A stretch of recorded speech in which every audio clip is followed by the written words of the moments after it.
Beneath the ocean's surface lie silent cities that defy our history books. These submerged temples are not random ruins, but the stone testimonies of a forgotten golden age, a civilization with knowledge we can barely grasp today. By the end of this journey, you will understand how these underwater structures from Japan to India completely reshape the timeline of human achievement. We will uncover why these sanctuaries sank and what their advanced engineering reveals about a lost world of brilliance. How does a society so advanced simply vanish from memory? The ocean floor holds more forgotten history than any museum. Scattered across the world's seas, from the sun-drenched Mediterranean to the vast Pacific, these silent stone sentinels wait. We find precisely cut temples, the foundations of entire cities, and monuments of a scale that challenges our assumptions. These are not natural rock formations. They are the deliberate, sophisticated work of human hands, now resting in the deep because the world they knew literally vanished from beneath them. Rising sea levels at the end of the last ice age slowly swallowed coastlines, while in other regions, violent tectonic shifts plunged entire sections of land into the abyss in a single, catastrophic day. This underwater burial, however, became their salvation. The sediment and stable, cold environment acted as a perfect preservative, sealing them in a time capsule far safer than any ruin on land, which is exposed to wind, rain, and the relentless expansion of modern life. When we map a sunken city's layout or analyze the tool marks on a submerged pillar, we are not just studying architecture. We are reading a direct record of ancient sea levels, understanding the frequency of massive earthquakes, and seeing how a civilization planned its sacred and social spaces in relation to a coastline that no longer exists. Their very location underwater is the first clue in a much larger mystery, a story of a planet in constant flux and the human societies that struggled to keep pace.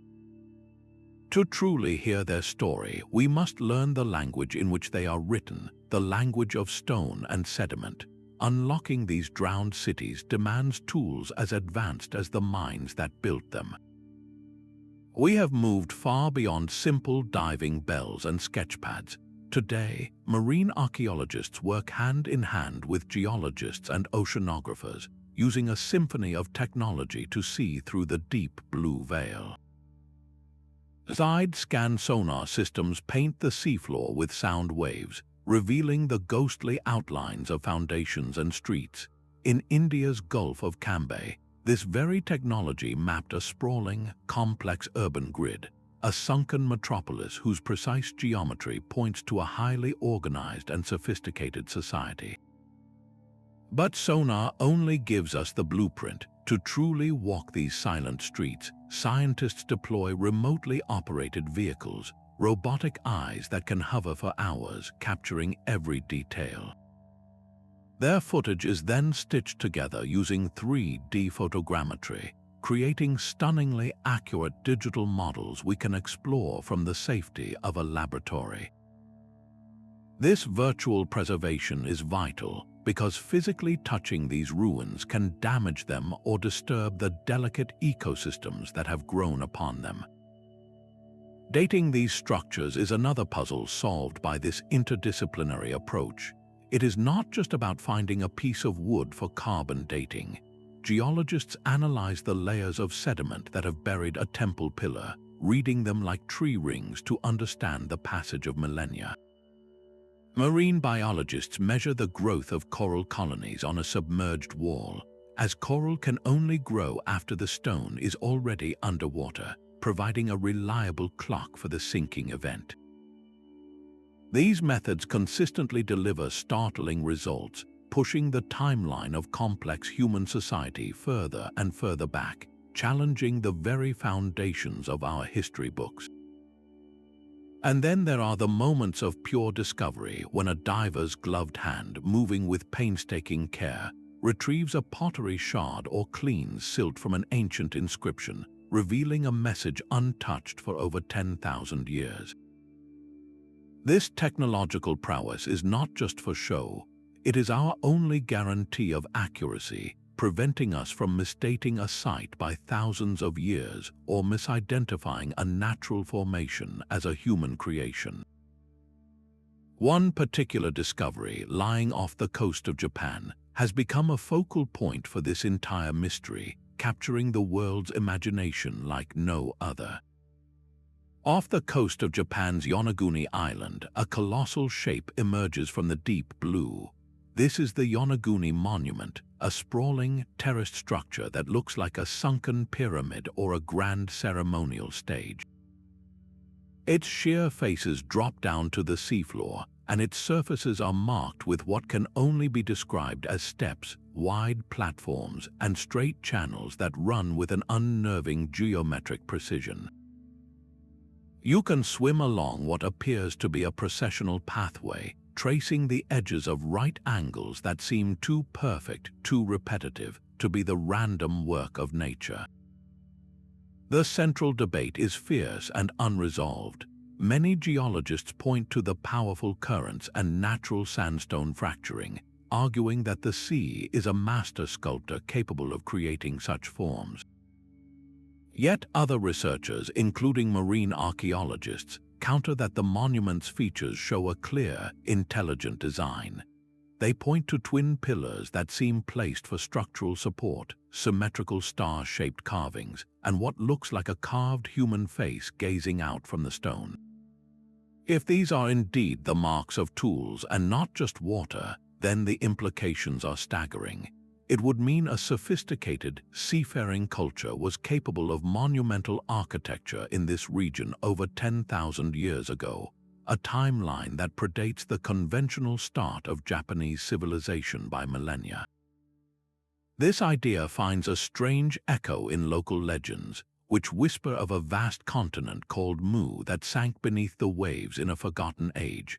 The Yonaguni monument forces us to confront a difficult question. Where do we draw the line between a fantastically shaped rock and a deliberately built sanctuary? The answer may lie not in a single feature, but in the cumulative weight of all its strange symmetries. This struggle to decipher a single structure prepares us for an even more complex puzzle, a place where myth and geology are so deeply intertwined they become one and the same. The legend of Dwarka is not merely a story, it is a city waiting to be found. In the Gulf of Cambay, off the coast of Gujarat, India, marine archaeologists have brought this myth into the realm of tangible history. They discovered the remains of a vast, sunken settlement, its stone foundations and fortified walls lying silent on the seafloor. These are not random stones. Their layout mirrors the grand urban plan described in ancient Hindu scriptures like the Mahabalipuram, which speaks of Lord Krishna's magnificent kingdom, a city of splendor with gardens, palaces, and a busy harbor. The artifacts recovered from the silt tell a story of their own. Pottery shards, beads, and construction materials have been dated, suggesting this was a thriving urban center as far back as 9,000 years ago. That timeline is staggering, placing a sophisticated Indian civilization in an era mainstream history often labels as primitive. This was not an isolated village. The discovery of a massive stone structure that served as a dock or a harbor points to a society deeply engaged in maritime trade, a civilization connected to the wider world. Its end appears to have been sudden and violent. The evidence points to a catastrophic submergence, likely caused by a massive tectonic shift or a phenomenal rise in sea levels. This event did not just sink a city, it entered the collective memory of a culture, becoming the foundation for flood myths that resonate with similar stories from across the globe. Dwarka presents a rare and powerful moment where science and tradition do not argue, but instead they converge. The archaeological evidence aligns so closely with the ancient texts that it forces us to reconsider the very nature of myth. Perhaps these stories are not pure fantasy, but rather they are oral histories passed down through hundreds of generations, preserving the core truth of a cataclysm that drowned a golden age. The stones of Dwarka tell us what happened, but to understand the people who built them, we must look closer at how they were built. The sheer scale of these constructions defies simple explanation. To move a stone block weighing several tons across land and then position it with millimeter precision is a logistical nightmare even with modern machinery. Yet, these ancient builders achieved this with astonishing regularity. Look at the submerged temples at Mahabalipuram, their surfaces alive with intricate carvings of deities and mythical beasts, all executed on granite, one of the hardest stones on Earth. This level of artistry was not achieved with crude chisels. It implies specialized tools, perhaps diamond-tipped drills or advanced abrasives, and a masterful understanding of stonework that allowed them to plan complex scenes in 3 dimensions before a single blow was struck. The true marvel, however, lies in the joints. These massive blocks were cut so perfectly that even after centuries underwater, you cannot slide a piece of paper between them. This precise interlocking, achieved without any mortar, is a feat of engineering genius. It creates a structure that can flex and shift, distributing the immense pressures of ocean currents and even seismic activity, which is precisely why so many have remained standing while modern concrete would have crumbled. How did they manage to quarry, transport, and lift these megaliths? The evidence suggests they used the very landscape to their advantage. They likely floated the stones on barges during high tides, moving immense weight with a grace that eluded many later cultures. This was not brute force, it was applied physics. The architecture itself often encodes this higher knowledge. Walls and doorways are frequently aligned with solstice sunrises or specific star constellations. The entire layout of a temple complex could be a map of the cosmos, a physical representation of a spiritual belief that heaven and earth are intimately connected. The precision of their cut stones, therefore, was not just about stability, it was about harmony. They were building bridges between the physical world and the celestial one, crafting sanctuaries that were both astronomically accurate and spiritually profound. This seamless fusion of technical skill and cosmic awareness hints at a society where the architect and the priest were one, where every chisel strike was both a calculation and a prayer. These temples were far more than architectural marvels. They were the beating hearts of spiritual life, designed to channel the sacred power of the natural world. Water was not a threat to these structures. It was an essential element of their purpose, seen as a purifying force and a direct link to the divine.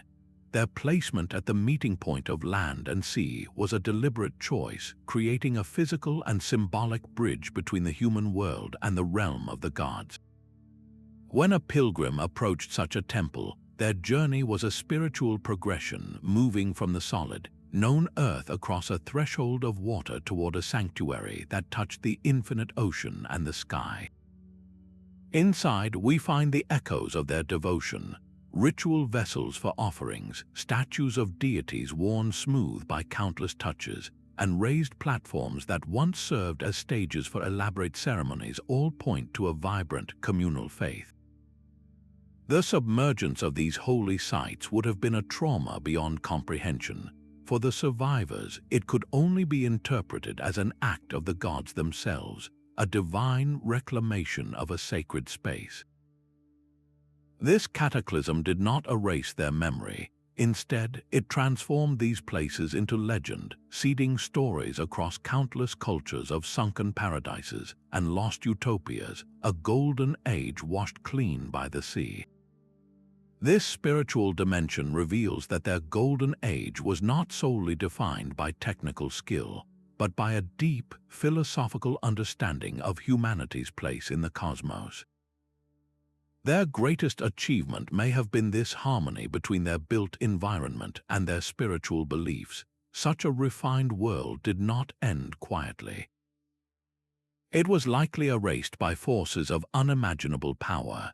The world these builders knew was literally melting away around them. As the last great ice age drew to a close roughly 12,000 years ago, colossal ice sheets, some over a mile thick, began a relentless retreat. This was not a gentle warming but a planetary-scale transformation. The meltwater from these glaciers did not just fill rivers, it poured into the world's ocean basins, causing sea levels to surge by hundreds of feet over just a few millennia. This global deluge, known to scientists as the meltwater pulse, was a slow-motion disaster for coastal civilizations. Imagine a coastline receding by several miles every generation, a creeping, unstoppable force that would have forced entire populations to abandon their homes, their farmlands, and their most sacred temples, watching as the sea claimed them inch by inexorable inch. We can still see the ghost of this lost landscape today. Divers have mapped submerged freshwater springs off the coast of India and discovered the ancient riverbeds of vast, drowned plains in the Mediterranean, clear proof that these areas were once rich, habitable land, not the deep blue deserts they are now. Yet for some sites, the end was not slow but terrifyingly swift. A single, massive volcanic eruption, like the one that shattered the Mediterranean island of Thera, could have generated tsunamis with waves over 100 feet high, scouring coastal cities and dragging their rubble into the deep. Similarly, a sudden tectonic slump could have caused a section of coastline to simply drop into the ocean in a matter of hours, as some evidence at Dwarka suggests. These were not just floods, they were apocalypses, events of such raw power that they could wipe a sophisticated society from the map and nearly from memory. This historical reality forces a humbling perspective. It underscores the profound vulnerability of even the most advanced human societies to the immense forces of our planet. The loss was not merely of stone and mortar, but of entire ways of life, languages, and libraries of knowledge. What cultural treasures, what understanding of the stars or the earth was swallowed by that rising water? The echoes of these world-ending events did not fade into silence. They reverberated through time, becoming the foundational myths of nearly every culture that followed. The story of a lost golden age is written not in one ocean, but in all of them. From the warm shallows of the Caribbean to the cold, deep waters of the Black Sea, these submerged ruins form a global pattern, a broken necklace of sunken stones strung across the planet. In the Bahamas, the Bimini Road presents a long, puzzling line of massive, rectangular limestone blocks that look unnervingly like a paved thoroughfare leading to nowhere. High in the Andes, beneath the waves of Lake Titicaca, divers have found the remains of a temple complex and terraced farming plots, evidence of a society that thrived when the water level was far lower. And in the North Sea, known as Doggerland, sonar maps reveal the drowned hills and river valleys of a vast, fertile plain that was once home to Mesolithic hunters, an entire world now vanished beneath the waves. These sites are separated by thousands of miles and seemingly different cultures, yet they whisper a consistent story. They all feature monumental architecture, from pyramid-like formations to precisely arranged circular platforms, and they were all built at a time when the global coastline looked radically different. This is not a collection of isolated tragedies. It is the signature of a widespread phenomenon, a period when advanced coastal cultures were the rule, not the exception. The most compelling clue lies in the similarities of their construction. the recurring use of megalithic blocks cut with precision and fitted together without mortar appears across these sites. This is not a technology that was independently invented a dozen times in a dozen isolated pockets. It points toward a shared pool of knowledge, a common understanding of engineering and astronomy that was carried across the oceans. The consistent alignment of structures with solstices or specific stars from one hemisphere to another suggests a shared cosmological worldview, a unified vision of humanity's relationship with the cosmos. This interconnectedness shatters the traditional image of ancient history, which often depicts early civilizations developing in lonely isolation, cut off from one another by vast, impassable seas. The global distribution of these ruins suggests the opposite. It paints a picture of a vibrant, prehistoric world linked by maritime highways, where sailors and traders moved ideas as freely as they moved goods.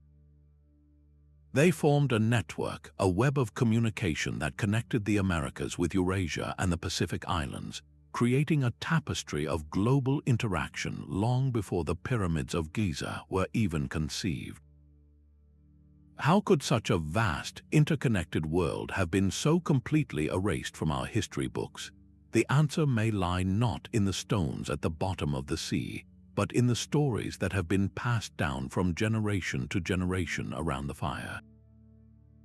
These ancient flood stories are far more than just tales. They are the echoes of a real and terrifying event passed down for hundreds of generations. From the Epic of Gilgamesh in Mesopotamia to the Aboriginal Dreamtime stories of Australia, cultures separated by entire oceans tell a remarkably similar story. A great deluge sent by displeased gods wipes the world clean, sparing only a chosen few. Plato's account of Atlantis, a sophisticated island nation that sank in a single day and night, is the most famous of these legends. For centuries, it was treated as a philosophical allegory, a moral lesson about hubris, but the discovery of places like Dwarka and Yonaguni forces a profound question. What if these are not pure inventions? What if they are the cultural memories of actual societies that watched their world vanish beneath the waves? The consistency is uncanny.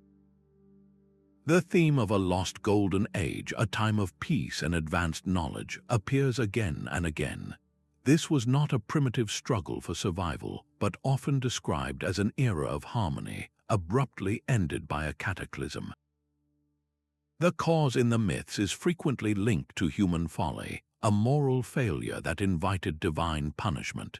This could be a later interpretation, a way for the survivors to make sense of an incomprehensible natural disaster. The trauma of losing their entire civilization was so profound that it was woven into their very identity, becoming a core part of their mythology as a warning for future generations.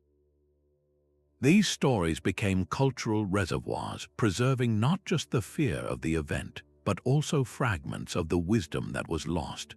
When we analyze the details, we find clues that align with geological reality. Many flood myths describe not just rain, but the ground shaking and the sea rushing inland, a perfect description of a tsunami triggered by a tectonic event. Others speak of a long, slow rise of the waters, forcing a gradual retreat, which matches the known history of rising sea levels after the Ice Age. This interplay between myth and reality invites a new kind of investigation.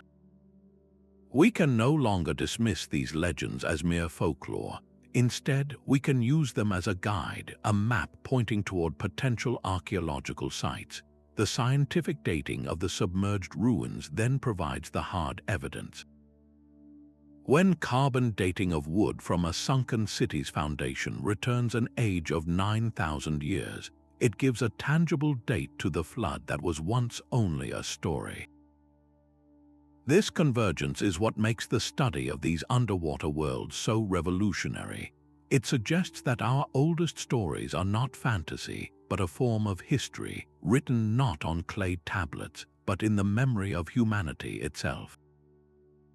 This leads us to the final and perhaps most controversial implication of these discoveries. So how do we attach a calendar to these silent stones? Pinpointing the exact moment a temple slipped beneath the waves is a scientific puzzle solved by reading multiple clocks at once. The most famous of these is radiocarbon dating. When archaeologists find a piece of wood from a roof beam or a charred seed from a final meal within the ruins, they can analyze the remaining carbon-14. This radioactive isotope decays at a steady, predictable rate after a living thing dies, acting as an atomic hourglass that measures thousands of years. But wood can be reused, so scientists need more. They turn to the very pottery left behind. Thermoluminescence dating measures the tiny amount of light energy trapped in a ceramic shard since it was last fired in a kiln, revealing when that pot was made and used. Meanwhile, optically stimulated luminescence does something similar with the sediments that buried the site, telling us when those grains of sand were last exposed to sunlight, effectively dating the moment the city was sealed in its watery tomb. Perhaps the most elegant clock is provided by nature itself. Marine biologists study the coral that encrusts a submerged wall. Coral polyps can only begin to grow once the stone is already underwater. By calculating their growth rates and measuring the size of the colony, researchers can determine a minimum age for the submergence, a living timeline etched in stone. Each method alone has a margin of error, but when their results converge, the timeline becomes undeniable. This cross-referenced evidence consistently points to one startling conclusion. The wood, the pottery, and the coral all tell us that places like Dwarka and the structures off India's coast were active, thriving centers around 9,000 years ago, a time when mainstream history suggests humans were only simple hunter-gatherers. These are not marginal dates, they are the foundation of a new chronology, forcing a dramatic rewrite of our past. If these societies were so advanced, what kind of world did they actually build? The sheer organization of these sunken cities speaks of a society that had mastered the art of living together. We are not looking at a haphazard collection of huts. We see the fingerprints of a true civilization in the deliberate layout of wide, straight streets and the careful placement of public wells and drainage channels that carried wastewater away from homes. This was urban planning on a grand scale, designed to prevent disease and manage the flow of thousands of people. The very existence of such infrastructure implies a central authority, a governing body with the power to coordinate labor, enforce building codes, and manage resources for the common good. This was not a society where everyone did the same thing. The discovery of distinct areas for specific crafts, like a quarter for bead makers or a complex of metalworking furnaces, reveals a clear division of labor. Some people farmed, others were master potters, and a separate class of architects and engineers designed the city itself. This specialization is a hallmark of an advanced, complex society, one that had moved far beyond mere subsistence. What kind of economy could support such a diverse population? The evidence points to a robust system built on agriculture, trade, and skilled craftsmanship. Granaries for storing surplus grain suggest they had mastered farming to a degree that produced enough food to feed non-farming specialists. The standardized bricks found in these ruins are a small but telling clue. Having bricks of a uniform size means construction could be planned and executed with incredible efficiency, a concept that requires a system of measurement and a bureaucracy to enforce it. Similarly, the discovery of standardized weights and seals hints at a regulated trade network where goods were measured accurately and ownership was marked. This level of administrative control strongly implies the use of a written language, or at least a sophisticated symbolic system for record keeping. Can you imagine managing the distribution of grain to thousands of citizens, or coordinating the import of timber and stone for a new temple without some form of written communication? The leaders of this society were not just chieftains. They were logisticians, urban planners, and economic managers whose knowledge would be impressive even today. This completely shatters the outdated image of early humans as small bands of hunter-gatherers constantly on the move. These were settled, sophisticated people who built a world of order and comfort, a world that rested on a surprisingly stable and far-reaching economic foundation. The goods found in these sunken ports tell a story of a world already connected. In the submerged ruins off the coast of India, archaeologists have recovered pottery that was unmistakably fired in the kilns of the ancient Mediterranean. Thousands of miles away, in the waters of the Middle East, divers have uncovered beads that originated in the workshops of Southeast Asia. These are not isolated curiosities. They are the physical proof of a web of maritime trade that spanned the entire globe long before the Silk Road was ever conceived. These coastal cities were not just settlements, they were the bustling hubs of this global network, the ancient equivalents of major international airports. Their harbors would have been filled with the masts of ocean-going vessels, their warehouses stacked high with exotic goods. Think of the marketplace in such a place, a cacophony of languages where a merchant from Mesopotamia might barter with a sailor from the Indus Valley, while a local artisan admired a unique seashell from a distant African shore. But these ships carried far more than just pots and beads. They were the internet of the ancient world, transmitting the most valuable cargo of all, ideas. A new design for a sail, a more efficient method for smelting metal, a revolutionary concept in mathematics, or a story about the stars, all of these could travel as swiftly as the ship that carried them. This constant exchange would have acted as a massive accelerator for human innovation. A breakthrough in shipbuilding in one region could, within a few years, enable another culture to explore further than ever before. This was not a collection of isolated civilizations slowly developing on their own. It was a single, interactive system, a collective human project. The existence of these trade routes implies a staggering level of nautical sophistication. To cross open oceans, these ancient mariners needed a deep, practical understanding of astronomy to navigate by the stars.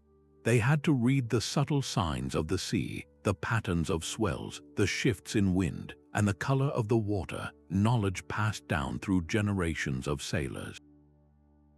They were not just riding the waves, they were mastering them. This global commerce created a foundation of shared prosperity.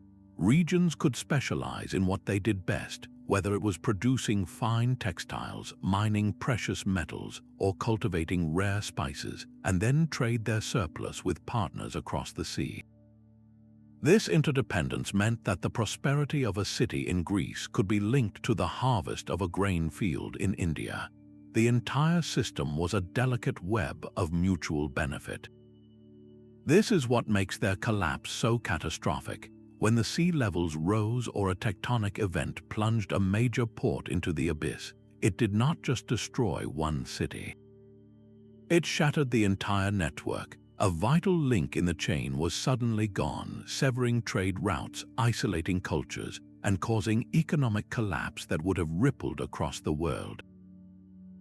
The darkness that fell was not merely one of forgotten monuments, but of broken connections. The silence that settled over these sunken docks was the silence of a conversation that stopped mid-sentence.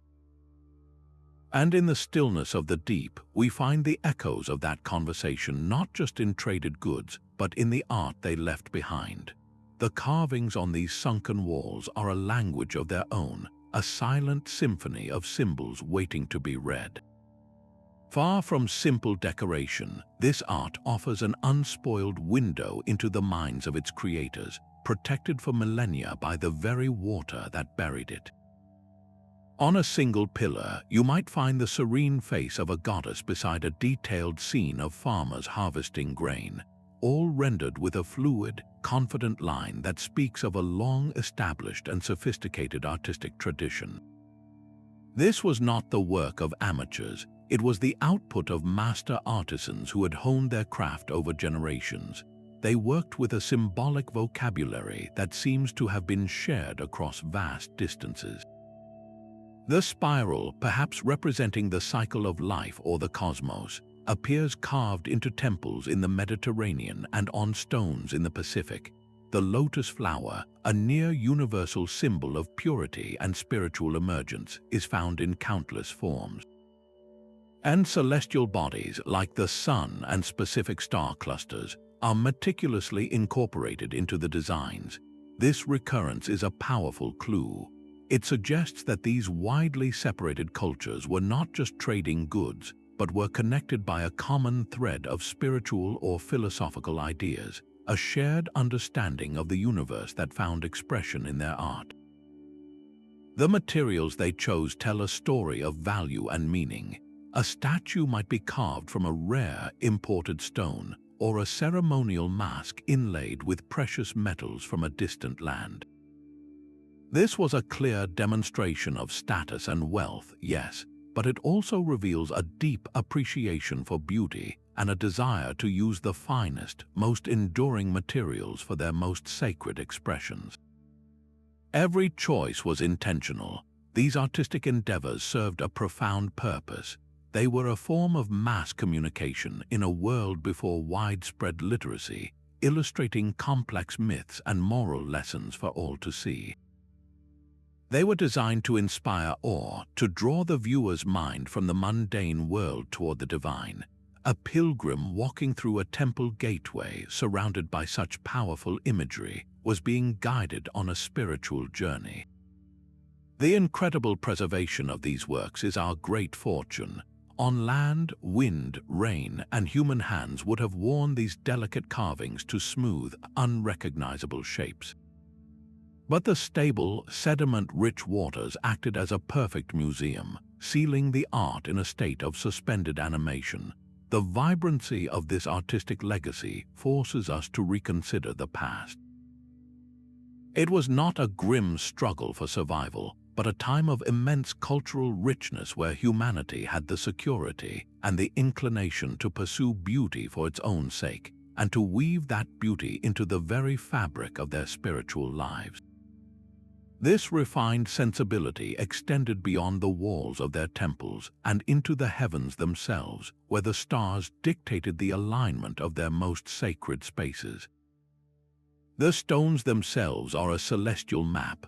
Across these sunken sites, from the sunken monoliths of Japan to the drowned foundations of India, we find a recurring pattern, the silent alignment of human architecture with the grand clockwork of the heavens.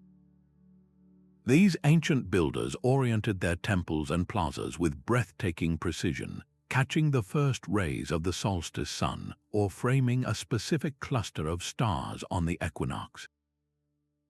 This was far more than symbolic decoration. It was a practical, sophisticated science. By tracking the sun's slow journey north and south across the horizon, they could mark the turning of the seasons with absolute accuracy. This knowledge was the bedrock of their survival, dictating the optimal time to plant crops, to harvest, and to prepare for the rains. Their entire agricultural cycle, and thus the food supply for their entire civilization, was governed by observations made from these sacred spaces. A temple doorway perfectly aligned with the summer solstice sunrise was not just a beautiful spectacle. It was a calendar carved in stone, a public announcement that the season for sowing had officially begun. The religious ceremonies held at these precise moments would have reinforced this cosmic connection, tying the community's spiritual life directly to the cycles that sustained them. To achieve this level of accuracy required more than just glancing at the sky. It implies the use of advanced observational tools, perhaps a simple sighting tube to pinpoint a star's position or a carefully leveled stone circle to track the sun's shadow. Behind these instruments lay a foundation of complex mathematics, the geometry needed to translate an astronomical observation into a permanent, immovable stone alignment. We see this principle echoed in a famous desert site, Nabta Playa in Egypt. Long before the pyramids were built, a people arranged massive stones to align with the stars of Orion's belt. This very same constellation would later be mirrored in the layout of the Giza pyramids. This is not a coincidence. It is a tradition, a thread of cosmic knowledge that spans millennia and continents, a thread we now find submerged beneath the waves. This profound connection reveals a society that saw no separation between the earthly and the celestial. Their temples were designed as microcosms of the universe, places where humanity could physically stand within a representation of cosmic order. This harmonious worldview, where science and spirituality were one, may be their most enduring legacy. To build such perfect mirrors of the heavens, they must have possessed tools and technologies that challenge our assumptions of what was possible in the deep past. The tool marks left on these sunken stones are a permanent record of their genius. We can see the precise grooves of drills that cut cleanly through granite and the polished surfaces that still gleam under the water's surface. This was not the work of brute force with stone hammers. The consistency and depth of these cuts point to the use of metal tools, likely hardened copper or bronze alloys, capable of being resharpened and used with a control that stone simply cannot offer. Some of the drill holes are so perfectly circular and smooth that researchers have speculated about the use of a mechanical bow drill, a tool that would have allowed for sustained, high-speed rotation with an abrasive slurry to eat through the hardest rock.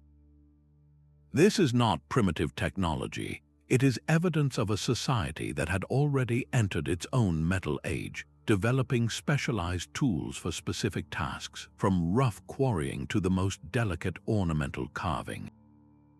Moving these colossal blocks from the quarry to the coast was another monumental challenge solved with elegant physics. The evidence suggests they understood the power of leverage and the principle of reducing friction. They likely used wooden rollers greased with animal fat to slide multi-ton stones across log pathways, but their most brilliant solution may have involved the sea itself. By constructing barges or simply tying flotation devices to the stone, they could wait for the high tide to lift the immense weight for them, then guide it effortlessly to the construction site. This mastery over water extended far beyond transport. At many of these sites, we find the remains of sophisticated hydraulic systems. Canals were dug to divert river water, creating inland harbors that connected the temple to trade routes. Elaborate reservoirs and step wells collected monsoon rains, ensuring a year-round water supply for the city's population and for the elaborate purification rituals that were central to their spiritual life. This was a complete integration of engineering and urban design. Such a wide-ranging technological toolkit does not appear overnight. It is the product of a culture that valued innovation, a society that invested its resources into research and development. There would have been master architects who experimented with new quarrying techniques, and artisan guilds dedicated to improving metal alloys for harder, more durable tools. This cycle of experimentation and refinement is the engine of progress. The tragic loss of this knowledge when the cities sank and the specialized craftspeople were dispersed or lost would have been a catastrophic setback for all of humanity. Imagine a library of technical manuals sinking to the bottom of the ocean. The surviving populations, struggling to simply feed themselves, would have had to reinvent these complex systems from scratch, a process that may have taken thousands of years. Their technological prowess was indeed a hallmark of their golden age, but it was matched by an even deeper wisdom, a profound understanding of how to live in balance with the very world that would eventually reclaim them. Their cities were not imposed upon the landscape but grew from it. These ancient builders possessed an ecological foresight that feels startlingly modern. They understood the principle of sustainability not as a concept, but as a daily practice essential for survival. The very stones of their temples were often quarried from nearby hills, reducing the immense energy required for transport and creating a visual harmony between the structure and its surroundings.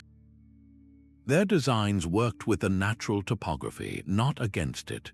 A temple might be nestled into a hillside to provide natural insulation, or its courtyards oriented to catch the prevailing sea breezes for passive cooling, a form of ancient air conditioning. This was architecture in conversation with the elements. Beyond comfort, their systems for managing resources were brilliantly efficient. We find the remains of intricate networks of channels and cisterns designed to capture every drop of monsoon rain. This harvested water would then be filtered through layers of sand and charcoal in massive step wells, providing clean drinking water for the population and irrigating their fields long after the rains had passed. On submerged slopes, we can still see the ghostly outlines of terraced farms. These were not just flat fields, but complex agricultural engines that prevented soil erosion on hillsides, maximized arable land, and created microclimates for growing different crops. This was a society thinking in generations, not seasons. Their choice to live by the coast was a masterstroke of resource management. The ocean provided a reliable, renewable bounty of fish and shellfish, a protein source that did not require clearing forests for pasture. The sea was their highway for trade, but it was also their garden. This deep integration with their environment extended to their spiritual worldview. Water was not just a physical resource, it was sacred. A temple's tank was not merely a reservoir, it was a representation of the cosmic ocean, and the act of conserving water was a religious duty. This fusion of practical need and spiritual belief created a powerful cultural incentive to live in balance. Their golden age was not built on domination, but on a profound partnership with the natural world. This makes their downfall all the more poignant.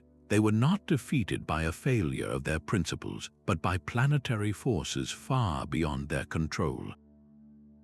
The rising seas that swallowed their world stand as a haunting reminder that no civilization, no matter how wise or well adapted, is entirely safe from a shifting climate. Their story resonates with a particular urgency today. What personal hopes and fears were etched into the objects they left behind? A child's toy, a simple terracotta animal found in the silt of a sunken kitchen, speaks louder than any grand plaza. These personal artifacts are the true heart of the mystery, transforming abstract concepts of a golden age into the tangible lives of individual people. In a submerged workshop, we find a master stone carver's tools laid out exactly as he left them, the specific wear on each chisel telling us he was right-handed and specialized in fine details. A single, intricately carved bead, lost in the rush of evacuation, was not just an ornament. It was a family heirloom, a symbol of status, or a betrothal gift filled with personal meaning. These objects sketch a vivid portrait of daily existence. We see a society with distinct social roles, from the laborer with his worn-down digging stick to the elite who wore polished stone amulets. But we also see their inner world. A small, crudely shaped clay figurine found near a hearth was not a temple offering, but likely a child's cherished plaything, a simple comfort in a world we perceive only through its grandest ruins. The walls themselves sometimes talk back. Inscriptions and casual graffiti etched into the stone reveal snippets of their language, a merchant's mark of ownership, or even a humorous caricature of a stern-looking official. These are the voices of ordinary people, their concerns and their character preserved in stone. The most haunting evidence, however, is the stillness of sudden departure. A half-finished meal of fish bones and grain, carbonized and left on a clay plate. A ceremonial vase, painstakingly carved but abandoned before the final polishing. These are not the planned burials of a respectful successor. They are scenes frozen in a moment of panic, telling a story of crisis and frantic flight. We can almost feel the collective dread, the shouted warnings, the agonizing decision to leave everything behind. To stand before these remnants is to recognize a shared humanity that bridges 10,000 years. Their hopes for their children, their pride in their craft, their fear of the raging storm, these are universal emotions. This connection makes their loss profoundly personal. It was not just a civilization that was erased, but millions of individual lives, each with a story that was cut short. The challenge now is to piece those stories together from the fragments that remain, a task that pushes modern science to its absolute limits. Even with our most advanced tools, the deep remains a formidable frontier. The quest to uncover these sunken worlds is fraught with obstacles that extend far beyond the technical. Securing funding for a single expedition can take years, as governments and institutions weigh the immense cost of ships, specialized equipment, and highly trained crews against other scientific priorities. And once a team is ready to dive, they may find themselves entangled in complex legal battles over who owns the past. Maritime boundaries are often disputed, with two or more nations claiming the right to a site lying on a contested seafloor, halting research for decades. Then there is the human element, the sheer physical danger. Deep water diving is an inherently risky endeavor, where nitrogen narcosis and decompression sickness are constant threats, and a single equipment failure can be fatal. The environment itself works against preservation. Saltwater corrodes metal, while wood is consumed by tiny, voracious organisms. Even stone is not safe, as burrowing clams and encrusting corals slowly but surely transform an ancient wall into a modern reef, erasing the very details we seek to study. Perhaps the most heartbreaking challenge comes from our own kind. Looters and treasure hunters, armed with similar technology, often descend on a newly discovered site, ripping artifacts from their context to sell on the black market. In their wake, they leave a shattered puzzle, destroying the relationships between objects that tell the true story of how people lived. This forces a difficult ethical question upon archaeologists. Do we excavate, knowing that removing an object from the water begins its rapid decay, or do we leave it in place, a pristine time capsule vulnerable to the next storm or the next looters? There are no easy answers. International collaboration is the ideal solution, pooling resources and expertise from across the globe. Yet such partnerships can be strained by political rivalries or academic competition, where the drive to be the first to make a discovery can overshadow the shared goal of understanding. Meanwhile, public fascination, fueled by documentaries and sensational headlines, often races ahead of the slow, meticulous pace of science. A compelling but unproven theory can become accepted as fact before the peer-reviewed studies are even published, creating a fog of misinformation that is difficult to dispel. Navigating this complex landscape requires a delicate balance, one that prioritizes rigorous research, long-term preservation, and responsible public education. The truth is, the greatest threat to these sunken cities may not be the sea, but the many pressures we bring from the surface. Overcoming these human hurdles is the final key to fully hearing the story these stones have waited 10,000 years to tell. And it is within this charged atmosphere that the most controversial interpretations of the evidence take root. The stones do not speak of Atlantis, but we cannot stop ourselves from asking. The same enigmatic ruins that challenge mainstream archaeology have also given birth to a vibrant and often contentious world of alternative history. Here, the sunken temples are not the work of a forgotten human civilization, but become the pillars of legendary continents like Mu or Lemuria, vast landmasses said to have sunk beneath the Pacific and Indian Oceans. Other theories point to the sheer precision of the stonework and the monumental scale, asking if such feats were even possible for ancient humans, and proposing the intervention of advanced extraterrestrial visitors. These ideas are powerful because they tap into a deep human yearning for epic origins and hidden truths. They flourish in the gaps left by incomplete evidence, offering grand, sweeping answers where science offers cautious, incremental questions. For many, these narratives are not mere fantasy. They represent a rebellion against what is seen as a rigid and dismissive academic establishment, a way to challenge the official story of our past. The debate becomes a cultural battleground. On one side, mainstream scholars express legitimate concern. They argue that sensational claims can divert public attention and scarce funding away from the meticulous, evidence-based work that slowly builds a reliable historical picture. When a television special promotes an alien architect for Yonaguni, it can undermine decades of geological and archaeological research in the public eye. The danger is real, as pseudoscience can easily coat itself in the language of academia, making it difficult for the average person to distinguish between a grounded hypothesis and a captivating fiction. Yet, outright dismissal can also be a trap. The history of science is littered with ideas once deemed ridiculous that were later proven true. The key, then, is not to silence speculation but to equip ourselves with the tools of critical thinking. We must learn to ask the same questions of every theory, whether it comes from a university professor or a popular book.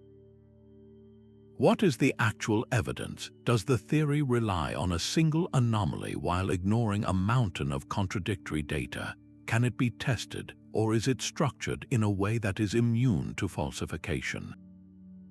This process of evaluation is not about closing our minds, but about opening them in a disciplined way. It allows us to consider the possibility of a lost human golden age without needing to invoke sunken continents or ancient astronauts.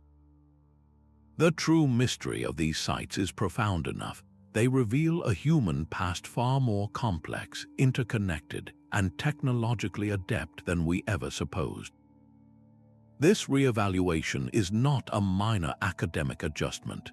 It is a fundamental rewriting of our shared story. The timeline we have long accepted is beginning to crack. For generations, the story of civilization was a simple one, a steady climb from primitive hunter-gatherers to the first cities in Mesopotamia and Egypt around 5,000 years ago. This narrative is now confronting a tidal wave of contradictory evidence. The carbon-dated wood from Dwarka's harbor, the coral encrusting Yonaguni's terraces, all whisper of bustling urban centers and sophisticated engineering from an era twice as old. This was not a primitive time. It was a period of advanced human achievement that flourished while much of Europe was still cloaked in ice. The implication is staggering.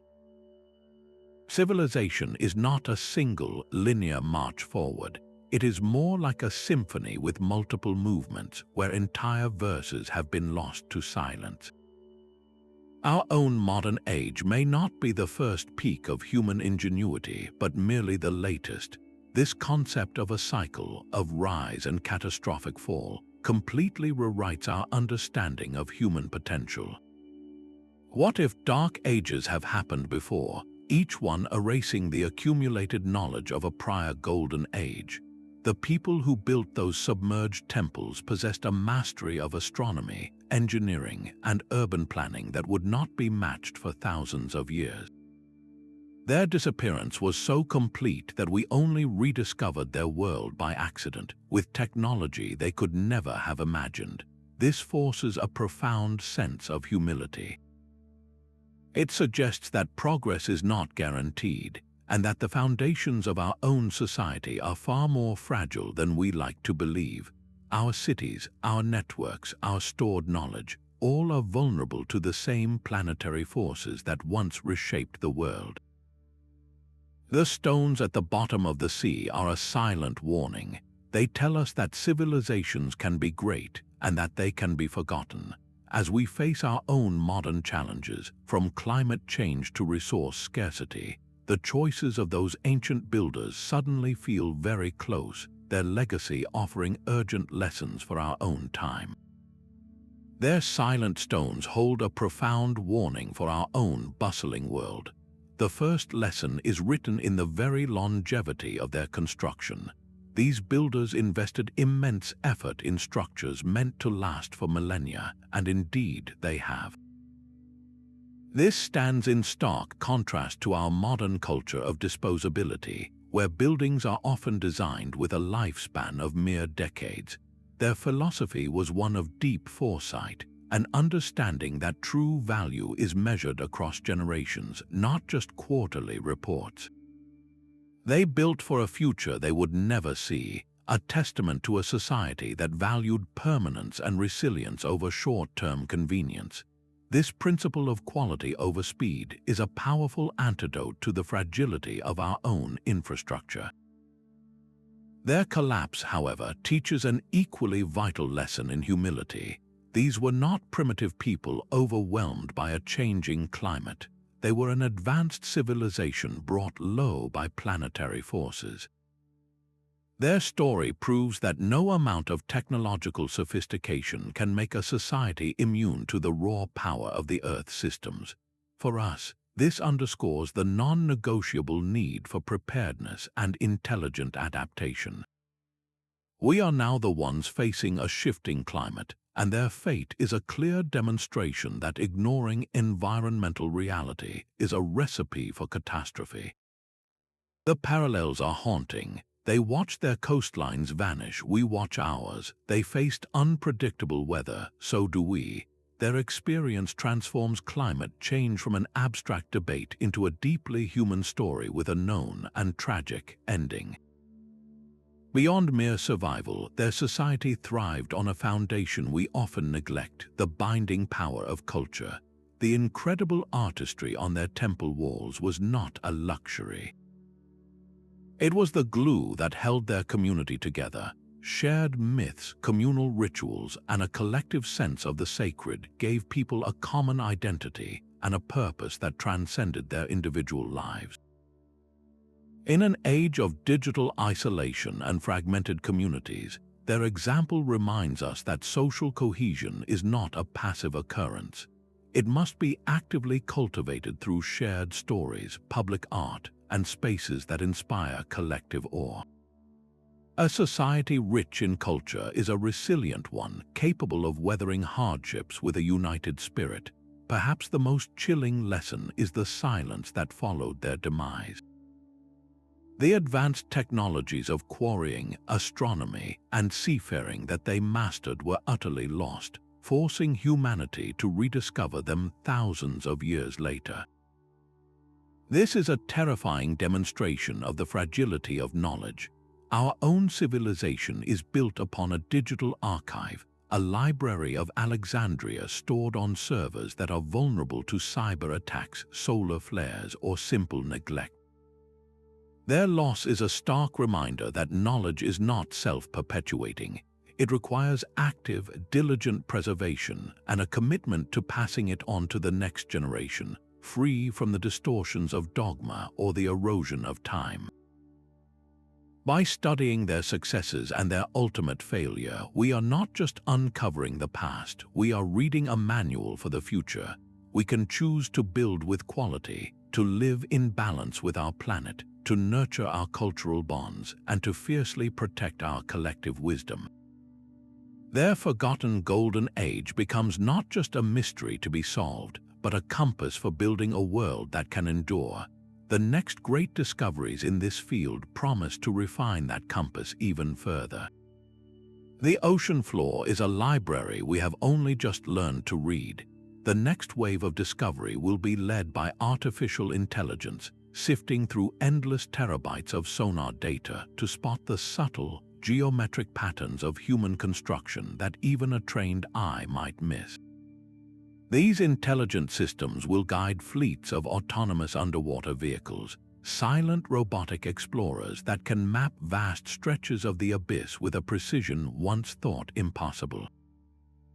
They will not just look, they will feel, using sensors to analyze the chemical composition of the water itself, sniffing out the faint traces of dissolved metals or organic decay that signal a hidden settlement below the silt. The very mud that buries these cities holds secrets written in genetic code. Advanced DNA analysis of submerged sediments can now identify the ghostly presence of ancient crops, domestic animals, and even the microbes that lived alongside humans, reconstructing an entire ecosystem from a single core sample. This is not science fiction. It is the immediate future of how we will listen to these drowned worlds. Protecting this fragile heritage is as crucial as finding it. Global initiatives like the UNESCO Underwater Cultural Heritage Program are forging international alliances, ensuring that a sunken city off the coast of one nation is not looted but studied as a treasure belonging to all humanity. This cooperative spirit is our greatest tool, pooling knowledge and resources to systematically preserve a past that is vanishing before our eyes. Paradoxically, the same force that threatens our present climate change is uncovering our past. As sea levels rise and powerful storms erode coastlines, they are scouring away layers of sand, revealing structures hidden for millennia. Each new hurricane carries the potential to expose a forgotten wall or a ceremonial platform, offering a bittersweet opportunity for urgent archaeological rescue. For the rest of us who may never don a diving suit, virtual reality promises a revolution in access. Imagine standing on the main terrace of the Yonaguni monument, watching the sun filter through the blue water above, or walking the ancient streets of Dwarka, all from your living room. This digital preservation creates an indestructible record and allows everyone to bear witness without a single destructive touch. The quest to understand our forgotten golden age is accelerating, not ending. Every technological leap brings us closer to the people who built these wonders, promising that the most profound revelations still lie ahead, waiting in the deep. Their story, once lost, is now an invitation to remember who we are and what we are capable of achieving and perhaps of losing. Standing before the silent testimony of these sunken stones, we are confronted with our own reflection. Their story is not a closed chapter in a dusty book. It is a mirror held up to our present moment and our future. The sheer creative force they channeled into their temples and cities ignites a fundamental question within us. What are we building with our own brief moment in time? Are we creating works of enduring quality and beauty that will speak to generations yet unborn, or are we merely constructing for the immediate now? Their legacy challenges us to look beyond the horizon of our own lives and consider the footprint we will leave in the geological record of this planet. The abruptness of their collapse is a humbling antidote to any sense of modern invincibility. It reminds us that our sprawling metropolises and global networks, for all their complexity, rest on the same unpredictable Earth. Their fate is a powerful caution that no civilization, no matter how brilliant, is a permanent fixture. This realization is not meant to instill fear, but to foster a profound sense of stewardship. We are the temporary custodians of this world, and the choices we make today, from how we manage our resources to how we respond to a changing climate, will become the stories future generations uncover. Connecting with these distant ancestors closes a circle 10,000 years wide. We share the same human heart, the same drive to create, to understand the stars, and to build a better world for our children. Their forgotten golden age becomes more than a historical puzzle. It becomes a part of our own identity, a reminder of the incredible heights we are capable of reaching and the sobering depths from which we can fall. This personal bond with the past transforms cold archaeology into a deeply human experience, one that gives meaning to our own journey and fills the unknown with a sense of wonder rather than fear. As we prepare to weave all these threads together, we carry with us not just data and dates, but the weight and wisdom of a world that was lost. These scattered underwater ruins form a single, coherent picture when viewed from a global perspective. We are not looking at isolated accidents of history, but at the remnants of a sophisticated global culture, a true golden age that flourished in the distant past. This was a time defined by a remarkable convergence of advanced technology, profound spiritual wisdom, and a level of global interconnectedness we are only now beginning to appreciate. Imagine a world where peace and prosperity were the norm, not the exception, where human creativity was channeled into building celestial calendars in stone and carving cities that harmonized with the coast. This was an era when architects were also priests and engineers were guided by a cosmic philosophy, creating a society where the pursuit of knowledge and the expression of beauty were central to daily life. The evidence laid out by these sunken temples paints this very portrait. The precise megalithic construction from Japan to India reveals a shared, advanced understanding of engineering and mathematics. The consistent astronomical alignments speak of a universal scientific language, a common way of reading the heavens that guided agriculture and spiritual practice across continents. The artifacts of long-distance trade, the pottery from one ocean found in the ruins of another, prove these people were not isolated. They were nodes in a vibrant, planet-spanning network, exchanging goods, ideas, and genes, creating a tapestry of human experience far richer than we ever supposed. This golden age was likely a long period of stability and innovation, a zenith of human achievement that allowed for such grand, long-term projects. Its interruption was not due to war or internal collapse, but to forces beyond any civilization's control. The rising seas and tectonic cataclysms that followed the Ice Age were not just bad weather. They were a planetary reset button, erasing the vast, fertile coastal plains that supported these populations and shattering the maritime trade routes that connected them. The silence that fell was almost total. These submerged structures are far more than archaeological curiosities. They are beacons from that lost world, urgent messages in stone urging us to expand our understanding of human potential. They prove that civilization is not a linear march but a cycle, with periods of brilliant light and profound darkness. While many mysteries remain, the cumulative evidence is overwhelming. It challenges the conventional narrative of a slow, primitive ascent out of the Stone Age, replacing it with a story of a brilliant, forgotten dawn. To reimagine this golden age is to profoundly enrich our sense of identity. It connects us to ancestors of immense capability and wisdom, and it expands our view of what is possible for humanity. This reclaimed history is not just about the past.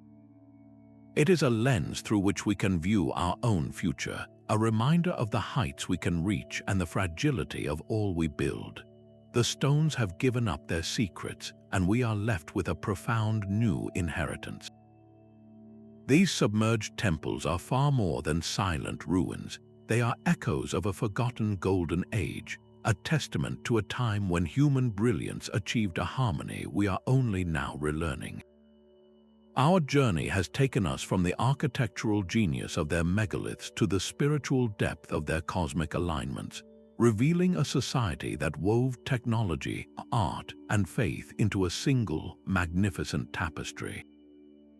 This narrative is not one of primitive struggle, but of astonishing resilience and sophisticated achievement.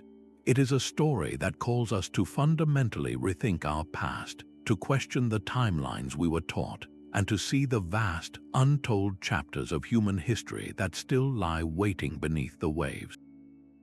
Let these discoveries be a spark for your own curiosity. Look beyond the textbook history and consider the profound possibilities they represent. What aspect of this lost world resonates most deeply with you? Is it their mastery of the stars, their peaceful global connections, or their deep reverence for the natural world? Share your thoughts and questions in the comments below. I would love to hear what captures your imagination. If this journey into humanity's forgotten dawn has captivated you, subscribe for more deep dives into the greatest mysteries of our past. Thank you for joining me in uncovering what these sunken sanctuaries truly reveal.